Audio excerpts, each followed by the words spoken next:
Good morning, Wham! Alright. Whoa. I got my vacation beard and my family's gone nuts. Hello. Hello. Alright, so good morning.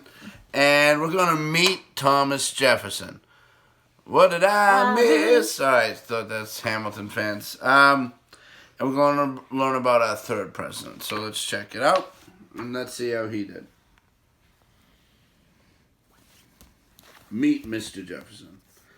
On a morning in March 1801, Thomas Jefferson sat down to breakfast at his usual seat at the end of a long table at Conrad and McMunn's boarding house in Washington, D.C., where he paid $15 a week for a room and 3 meals a day. The morning was cold, and it was a special day, so someone offered him a seat near the fireplace. "No, thank you," said Jefferson, who would accept no favors. He meant to be a democratic president, a man of the people.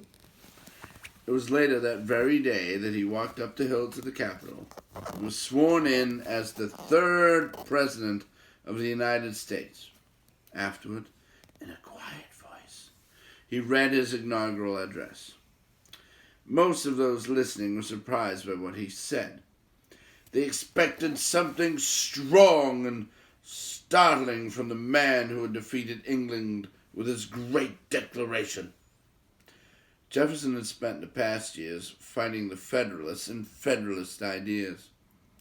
Now he stood before them and said, "Let us unite with one heart and one mind. Every difference of opinion is not a difference of principle. We are all Republicans. We are all Federalists." It was an appeal for unity and goodwill that set the tone for his presidency. What was it about this man that made him so special? He was not a soldier. He was not a good orator. He was shy. He didn't pretend to be anything he was not. Perhaps it was that Jefferson looked for the good in people. He appealed to the best instincts in his countrymen and countrywomen, and they knew it. He was himself a combination of the best the country had. His father was a farmer. His mother came from the Virginia planter aristocracy. From them he got a superb education and learned responsibility, good manners, and to be generous. Jefferson wanted a government that would interfere as little as possible with people's lives. He cut taxes, reduced the size of the military, and balanced the budget. People liked him. One group of Massachusetts Baptists liked him so much they decided to make a cheese for him. The minister, John Leland, got the idea. Here's what they did. In the words of someone who was there, every man and woman who owned a cow was to give for this cheese all the milk yielded on a certain day. Only no federal cow must contribute a drop. A huge cider press was fitted up to make it in, and on the appointed day the whole country turned out with pails and tubs of curd, the girls and women in their best gowns and ribbons, and the men in their Sunday coats and clean shirt collars. The cheese was to press with prayer and hymns, singing in great solemnity. When it was well dried, it weighed 1,600 pounds. That's a big cheese. I hope no one has to cut a cheese that big, because that would just be a big problem. It was placed in a sleigh, and Elder Leland drove it with it all the way to Washington. It was a journey of 3 weeks. All the country had heard of the big cheese and came out to look at it as the elder drove it along.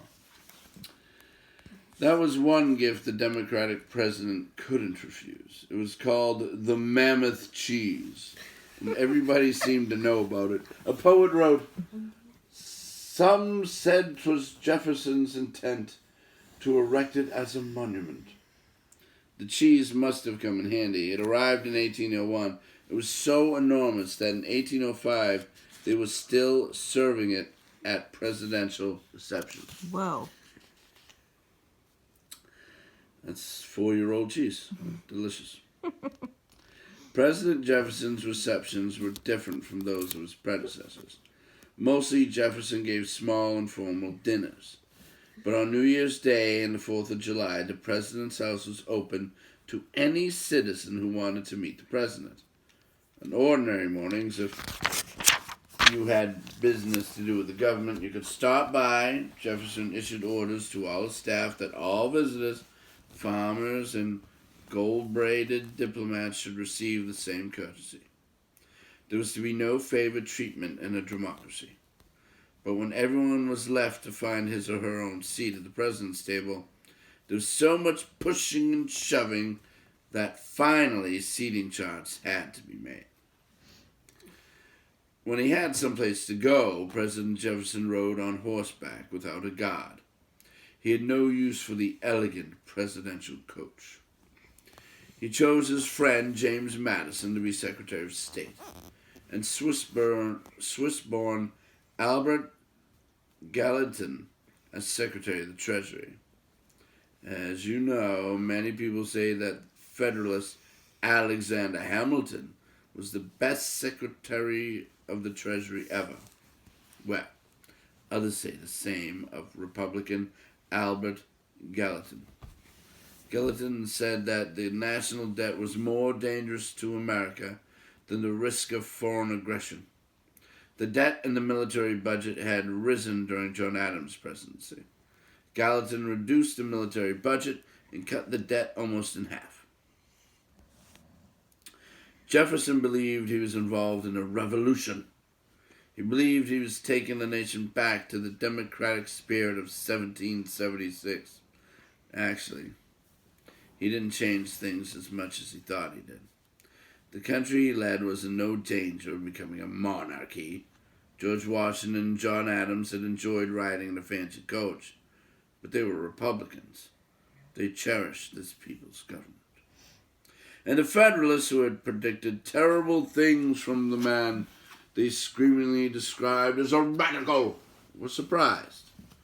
They had forgotten that Jefferson was a gracious country gentleman with fine taste and a belief in the goodness of men and women. The nation didn't fall apart under a Democratic Republican administration. But when Thomas Jefferson went shopping and bought a huge piece of land for the nation, some people thought it extravagant. Jefferson bought all the land the French claimed in North America. That land, the French called it Louisiana, because the king was named Louis, went from the Mississippi River to the Rocky Mountains, maybe beyond. No one was sure how far it went.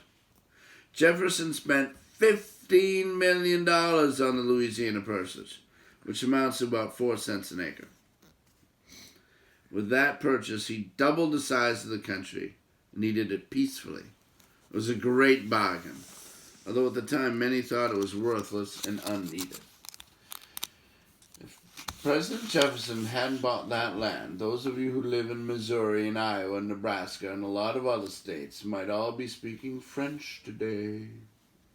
The Louisiana Purchase happened in 1803. That is the date to remember. The Mississippi was no longer controlled by a foreign power. Once the United States purchased the Louisiana Territory, someone had to find out what it had bought.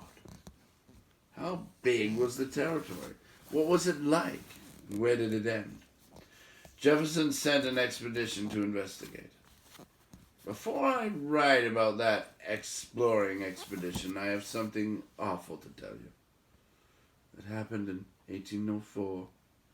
A duel took place with pistols. Today, dueling is against the law, and the law is enforced. Then people with arguments sometimes tried to shoot out their differences. Aaron Burr was angry at Hamilton. Alexander Hamilton, because Hamilton had supported Thomas Jefferson for president instead of Burr. Alexander Hamilton supported Thomas Jefferson? Can that be true? Weren't they rivals? Yes, they were. But Hamilton was the kind of man who wanted to vote for the best qualified person. He knew Jefferson would make a better president than Burr. Besides, he couldn't stand Burr, who had once been a Federalist and then switched to the Democratic Republican Party. But it was Burr who challenged Hamilton to a duel.